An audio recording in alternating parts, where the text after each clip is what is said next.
A message of goodwill to the virtual conference of the Coalition for Dialogue and Mediation this October 30, 2020, from the Southern Cameroon's Bar Foundation. Dear sisters, brothers, and friends of Southern Cameroon's Ambazonia, thank you for the honor of inviting the Southern Cameroon's Bar Foundation to be amongst your several speakers at the opening of your virtual conference on the conflict in the Southern Cameroons.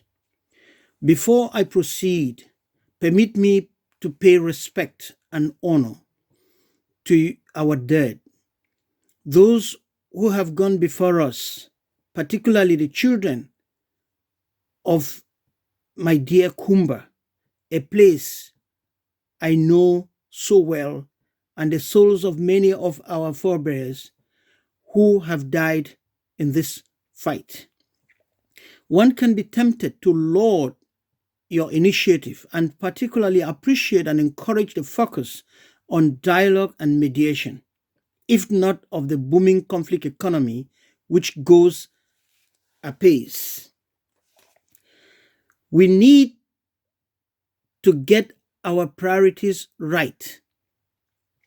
First and foremost, as an example, how many folks here have taken a census or talked about the plight of our female prisoners of war? How soon we have forgotten those who were deported from the United States recently. The conspicuous absence of the Red Cross and its tight lips are loud and clear. We watch helplessly as the monk, Reverend Thomas Tangem, and others died in chains in sickbeds, emaciated.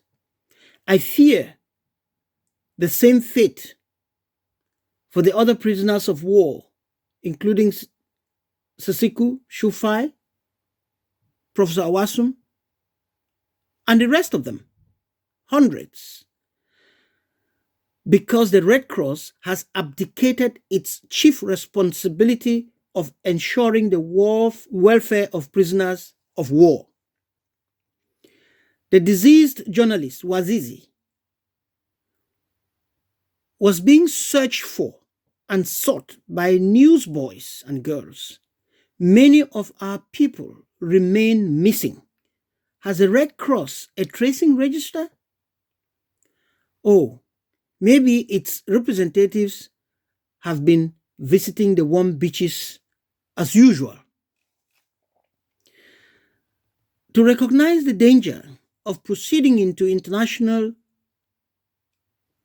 phase of conflict resolution through mediation without first engaging and completing a preconditional internal conflict transformation amongst Southern Cameroonians to avoid weakening the victim party of the two-tier conflict any further and leading them like sheep to slaughter in the name of international mediation is another point that we need to watch out for very, very seriously.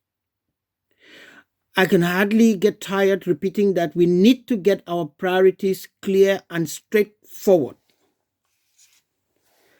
It is also important for the international community to know that we Southern Cameroonians are conscious of their interest in the resources in Southern Cameroon, which,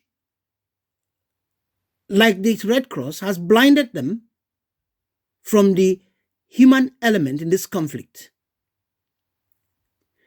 We are alerting the Southern Cameroonians to ensure, each and every one of us, that we must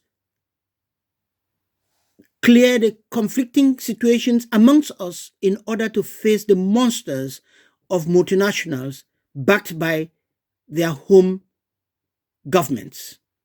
It is only through this means that we will be able to key into the positive dimensions of global village and make everybody take his responsibility in resolving the conflict in southern Cameroon through calling for a ceasefire, ensuring it is done, and establishing a buffer zone so that a proper stock taking of the missing and the dead can take place in southern Cameroon so that we don't build a conflict on no data. I thank you for your attention, and this has been presented by the Chair and CEO of Southern Cameroon Bar Foundation in my humble self, Harmony Bobke Mbuton.